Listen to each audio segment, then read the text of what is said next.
Hello sa inyo mga kasari, good morning. Happy Monday po sa inyong lahat. So sobrang aga pa po mga kasari dahil last week hindi po dumating yung ahente po natin ng soft drinks. Ngayong Monday po sila dumating. Nabigla nga ako kasi wala akong nakalaan na pambili ng soft drinks. Buti na lang nagawa natin ng paraan. Kasi nga, ang tagal, nagamit ko sa iba yung pambili natin ng soft drinks sa ibang items. Pero eto naman, nakakuha naman tayo worth 1,602 pesos. So, kumuha tayo ng mineral, 1.5 mga mismo. So, papakita ko sa inyo guys. Pero bago yon, padating din po mga kasari ang ahente po natin ng alak. Nitong last week, medyo matumal ang bentahan ng alak. Wala masyadong nag-inom ng malalaking Red Horse. Kaya mga kasari, ang o-orderin ko lang is maliliit. Medyo mas mabenta ngayon ng maliliit, yung 500 ml na Red Horse. Kaya naglabas na ako ng 2 case. So, 2 case lang po yung kukuhanin natin ngayong araw ng Monday dahil ang dami pa po nating alak dito. Ang dami pa guys. Kaya kung ano lang yung benta natin dito is yun lang yung ipang papamili natin mga kasari. So, ayun, pakita ko na sa inyo yung mga soft drinks dito sa labas. Dito ko kasi guys pinababa. So, eto guys yung resibo. Ayan yung pinagbayaran natin.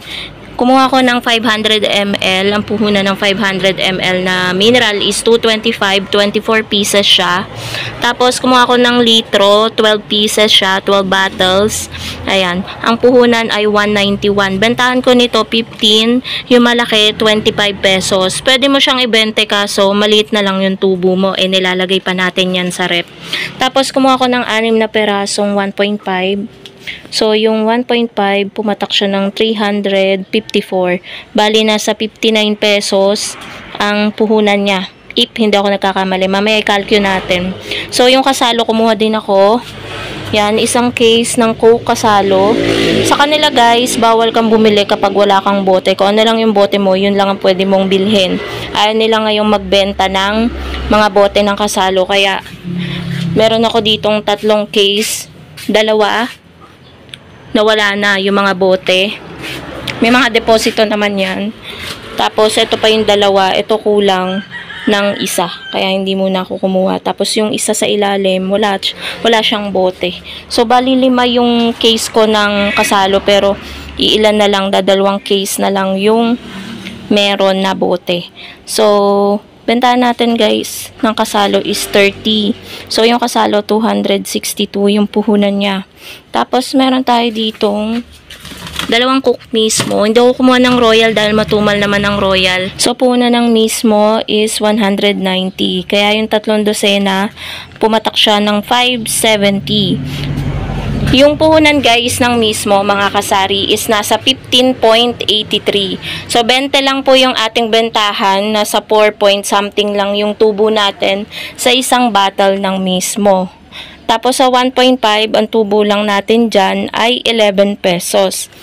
So i-calculate natin 354 divided by 6. So ayan, tama yung sinabi ko sa inyo, 59 yung puhunan ng 1.5. So, meron din tayong Mountain Dew na order natin yon sa grocery. 60 plus yung puhunan nun, kaya 75 ko siya binebenta. Tapos, yun sa kasalo, 262 guys. 262 divided by 12. Ayan yung puhunan niya, 21.83. Dati 28 lang ang bentahan ko ng kasalo kaso nalaman ko dito sa mga ibang tindahan 30 ang bentahan nila ng kasalo. Kaya ginaya ko na rin yung mga bentahan nila. So ayan guys. Antayin na lang natin yung ahente natin ng alak. So patay guys ang ilaw kaya medyo madilim. Kasi para makasave din tayo ng electricity. Yan o, mainit na dito. Ibababa ko na yung mga trapal para hindi mainitan yung mga paninda natin dito sa side na to. Kasi baka mabugok din yung egg natin. Ayan o, naiinitan na yung egg natin dito. Yan. Nakaubos na tayo ng 1 tray ng egg. 2 tray na lang yan. Bawas na. Ayun o. So, punta lang ako guys sa labas para mas mababa ko na yung trapal. Ayan guys, finally dumating na yung ahente natin ng alak. So, kahit dalawang case lang yung ating kinuha, isi-share ko pa rin sa inyo mga kasari kung magkano ang puhunan ng isang case or 12 pieces sa isang case ng 500 ml na Red Horse. So, eto na guys, naibaba na dito ni Kuya.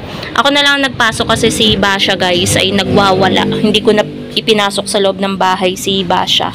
So ayan. Bali yung puhunan mga kasari ng isang case ng 500 ml na Red Horse ay 614. Dahil kulang ako mga kasari ng 3-4 na bote, ang pinagbayaran ko ay 1,235 pesos. So, nakalis na guys yung ahente. And then, si partner pala, hindi na tuloy umalis kahapon. So, ngayon siya umalis. Kung makikita nyo, wala yung motor. Siguro pa uwi na rin siya. Inutusan kong bumili ng sigarilyo, ng bigas at mga frozen goods. So, ayun, antayin na lang natin guys si partner para ma-haul ko sa inyo yung mga inutos ko sa kanya na bilihin niya. 1 hour later. Naku po, nakakalimutan ko mga kasaring i-haul sa inyo yung mga napamili ni partner. Ayan na yung motor. Nakapark na. Kanina pa nakauwi si partner. Nawala na naman sa isip ko na sabi ko nga pala dito sa vlog natin is i-haul ko sa inyo yung mga pinabili ko kay partner. So, eto na yun guys, bigas. At ngayon, kasalukuyan po akong nagre-repack. Binuksan ko na yung isang sako. Actually, naka 17 na tagi 1 kilo na nga ako. Ayan, medyo patapos na tayo dun sa isang sako. And then, mga kasari, mga frozen. And then, yung pinabili ko na Chester. Kanina, 'di ba wala akong Chester. Ngayon, may Chester na ako na pula. Tapos, yung Camel na pula na pinabili ko, eto na rin. Nalagay ko na rin. Tapos yung mga frozen, nalagay ko na din mga kasari sa rep. Nakapag-marinate na nga si partner ng ulam namin later, mamayang gabi, na, ayan, minarinate niya yung baboy. Barbecue yung ulam namin. Tapos ito yung mga frozen goods na pinabili ko sa kanya. Hindi available ang tender juicy na regular. So, ang nabili niya lang, longganisa, embutido, nuggets, tsaka slice ham. Ayun, yun lang yung nabili niya. At least kahit paano nagkalaman yung ating freezer. So, ito pa yung iba. Tapos, ibinalik niya rin yung kanina. Wala nang laman to sa frozen dahil nga hindi niya nabili yung iba. Ayan na yung pera ulit. So, yun lang. Yun lang guys yung mga napamili ni partner. And yan lang guys yung update ko. Yan. Sobrang busy. Alam nyo ba mga kasari, sobrang aga pa lang. Kapag Monday talaga, pagod na pagod ang pagkatao ng ate nyo. Talagang nakakapagod mga kasari kasi kaninang umagang routine ko, una kong ginawa is naglabas ako ng case. Nagwalis ako dito. Tapos, naglagay ako ng yelo sa rep.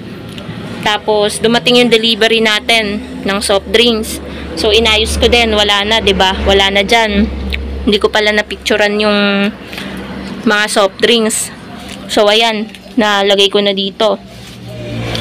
Yung mismo, yung Sprite, 2 Coke mismo, nalagay na natin. Tapos, eto, pinabuhat ko to kay partner. Yung mga mineral natin, andyan na. So, andyan pa nga yung walis tambo.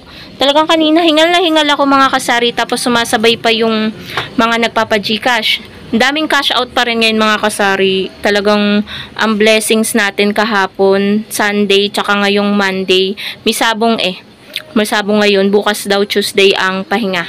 Tapos, Wednesday, Thursday, Friday, Saturday, Sunday, Monday. Ayun, sunod-sunod ulit. Bali, sa buong isang linggo, Tuesday lang walang sabong. Kaya talagang ang laking tulong na nagkaroon ng malapit na sasabungan dito. Although hindi naman malapit, nagrereklamo nga yung mga sabungero, ang layo-layo daw, wala daw nag-Gcash sa malapit. Pero thankful ako, wala nag-Gcash sa malapit at dito sila pumupunta. Kaya nagkakaroon tayo ng malaking kita sa Gcash. Minsan guys matumal. Pero kapag malakas, nakakatuwa, 'di ba? Kahapon nga magkano yung kinita ko sa Gcash? Nasa 1-2 plus. Kita na yun guys, yung mga tinubo ko. Tas as of now, siguro yung tinubo ko anong oras pala ngayon, 11 AM. Yung tinubo ko ngayon sa GCash ay nasa 400 plus na. 'Di ba mga kasari, nakakatuwa. May pambili na tayo ng ulam, ng mga cravings natin dahil sa GCash. Pero yan guys, yung kita natin sa GCash is iniipon natin yan para mapalaki natin yung laman ng GCash natin, 'di ba? Ang dami nating mga kinuha sa GCash nung mga nakaraan, last year, 'di ba? Nakapagpakabit tayo ng kuryente, magkano naubos natin. So, lumiit yung laman ng GCash, pero ngayon, mga kasari, ay medyo nakakabangon-bangon na yung ating GCash. So, sana magtuloy-tuloy pa. So, yan lang naman mga kasari ang update ngayong Monday. Talagang pagodera ang atin nyo, pero okay lang kasi medyo okay yung benta natin ngayon. Hindi lang sa GCash ang malakas, pati dito sa ating sari-sari store. Yun lang guys. Thank you so much for watching and happy selling po sa inyong lahat. Bye!